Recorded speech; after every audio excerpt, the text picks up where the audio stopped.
Assalamualaikum warahmatullahi wabarakatuh. Halo anak-anak, bagaimana kabar kalian hari ini? Semoga dalam keadaan sehat dan terus semangat untuk belajar. Kali ini kita akan mempelajari muatan SPDP di KD 3.3 dan 4.3 tentang pola lantai, tari, kreasi daerah. Materi ini ada di tema 8 subtema 2 ya. Baik, yang terdahulu kita sudah pernah mempelajari tentang pola lantai. Nah, sekarang mari kita menyimak kembali materi pola lantai ini. Pola lantai pada tari individu adalah garis imajiner yang dilalui penari saat melakukan gerak tari.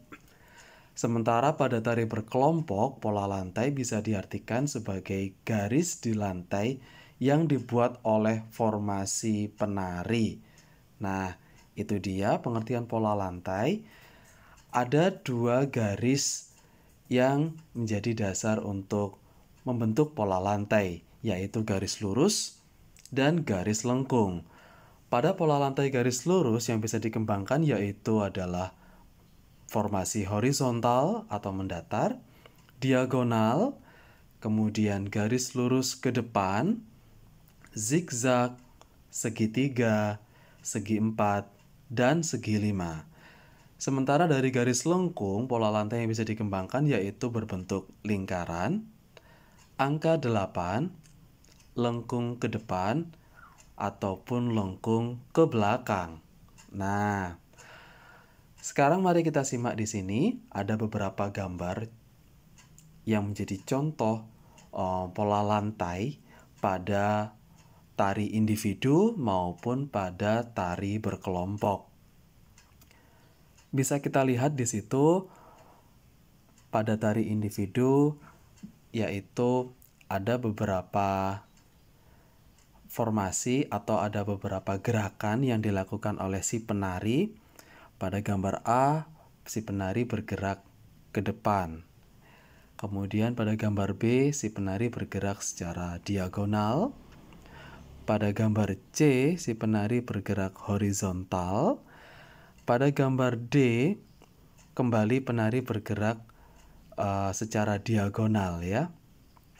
Kemudian pada gambar E, ini penari bergerak dari tengah menuju ke depan. Juga pada gambar F di situ penari bergerak seolah-olah melalui sebuah garis lingkaran. Nah, pada tari berkelompok yang bisa kita lihat di sini, ini sebagai contohnya ada 5 penari ya, ada 5 penari. Pada gambar A di situ menunjukkan formasi penari diagonal. Kemudian pada gambar B di situ terlihat sekali dengan jelas yaitu formatnya adalah segi 5. Kemudian pada gambar C di situ adalah formasi penari yang lurus ke depan ya. Kemudian pada gambar D di situ membentuk zigzag. Dan pada gambar E membentuk lingkaran. Yang F sama dengan yang A yaitu membentuk formasi diagonal. Nah, itu tadi contoh gambar-gambar formasi pola lantai pada tari individu dan tari berkelompok. Sekarang contohnya pada pola lantai tari Seudati dari Aceh ya. Jadi tari Seudati ini bisa menghasilkan beberapa pola lantai sekaligus. Yang pertama ada pola lantai lurus, kemudian segi empat, kemudian berbentuk U, ada juga yang zigzag, berbentuk huruf S, segitiga, dan segi empat silang. Kalian boleh menontonnya dengan mengakses media sosial ya, untuk melihat bagaimana penampilan tari Seudati ini.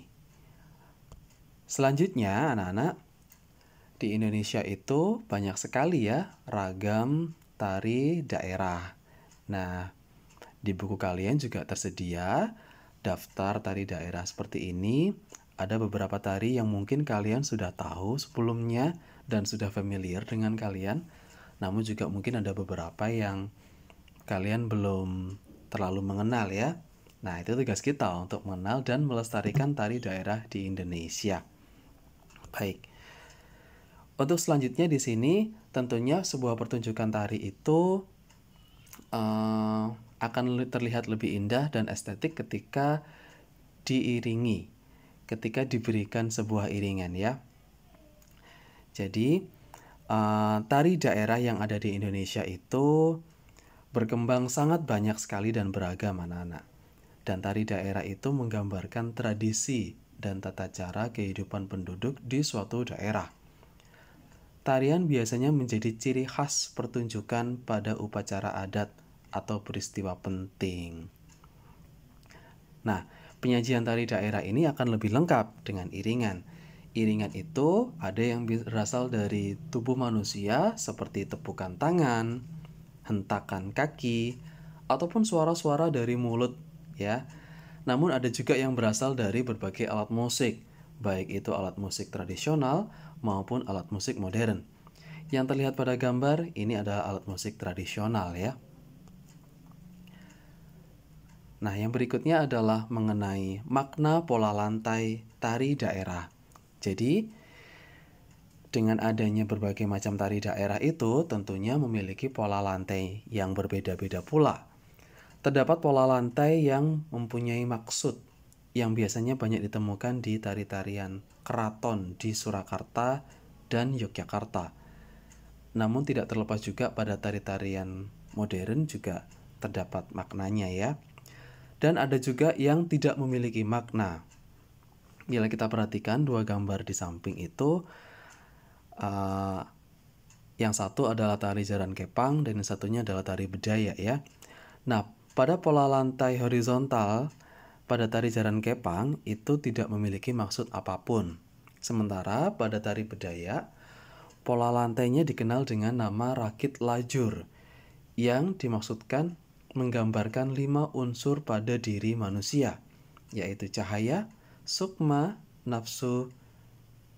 cahaya, rasa, sukma, nafsu, dan perilaku. Nah, jadi itu tadi contoh makna pada pola lantai yang ditunjukkan pada tari bedaya. Selanjutnya untuk kalian yaitu amati ya, kalian mengamati, ini ada tugas mengamati sebuah pementasan tari daerah. Bisa kalian mencari pementasan itu di internet, banyak sekali ya. Kemudian kalian menggambarkan pola lantainya, pola lantai yang kalian temukan pada tari daerah tersebut. Seperti pada tari Saudati tadi ya, ada beberapa pola lantai sekaligus.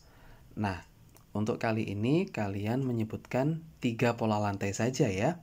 Minimal 3 pola lantai. Bila kalian menemukan lebih dari 3 tidak apa-apa. 3 pola lantai, kemudian kalian tuliskan pada sebuah kertas dan sebutkan nama tarinya apa, lalu gambar tarinya juga ya. Jadi kalian bisa menggunting atau mendapatkan gambar tarinya dari media cetak maupun mencetak sendiri juga tidak apa-apa. Nah, baik anak-anak, itu tadi pembelajaran kita hari ini tentang pola lantai tari kreasi daerah.